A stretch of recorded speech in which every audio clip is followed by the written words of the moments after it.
Power user. Welcome to the new mini-series where I'm gonna talk about various little products.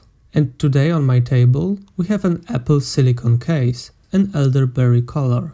And as you might guess, this case is not a good one. Even worse, it's defective.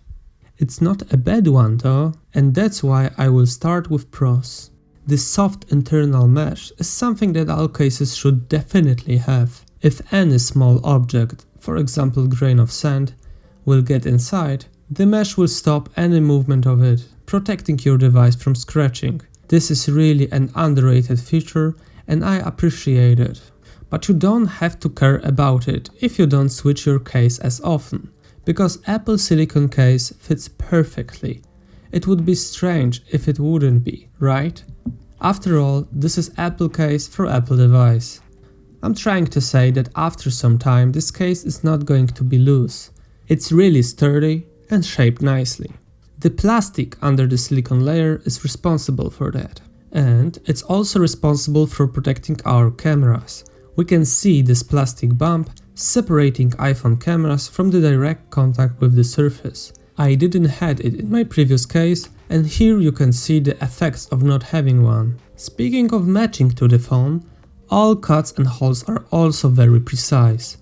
Can't explain why, but it makes me very satisfied looking at this perfect match. Buttons have been also perfectly tailored, and the fact that they are separate elements is their big advantage. And the last advantage, the case is MagSafe compatible. That means that it has magnets inside to increase stability while using a MagSafe compatible charger. Let's talk about the weak points now. How this case feels in hand, you might ask? It feels terrible. It feels literally like bar of soap. Because of this specific silicone material, the phone is slipping out of my hands regularly and I have to put additional force to grab it and not let it drop down. Not only that, the feeling of this silicone is highly uncomfortable and I can't even compare it to anything. It feels so bad. But the worst thing appears when you look on the back of the case. Look how oily fingerprints last on this case. They are all over it. The smudges are even worse than on naked iPhone. This is just disgusting. Another thing that disappoints me is that those buttons are not metal like in Apple leather cases. They are from the same uncomfortable silicone material like the rest of the case. But hey, let's answer the main question. Does it protect the phone?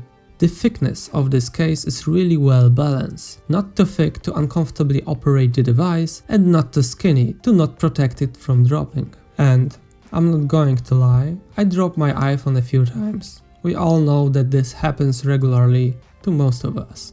The good news is that my iPhone is still perfectly fine. The bad news is that this case takes all the damage in a hard way. Here you can see war scars of my silicone case after I put my phone together with the keys to the same pocket by mistake. If the Apple Silicone case sustains any deeper damage, it starts to rip off really fast. This is not acceptable for a product that should literally protect your device. I'm gonna record an update video after a few months, if this case even survives that long. I bought this case for even less than half of its original price and I'm still disappointed. I can't recommend this case not even for half of its price. There are way more better and more durable alternatives than this silicone case. Unless you care about this cool animation when attaching your case to the iPhone. And today's sponsor is Power User. Power User is a fantastic YouTube channel about everyday modern technology. You can find their reviews, unboxing, shorts, and of course, a lot of interesting videos. The content is very informative and solid, and you should definitely check it out. Go and subscribe now.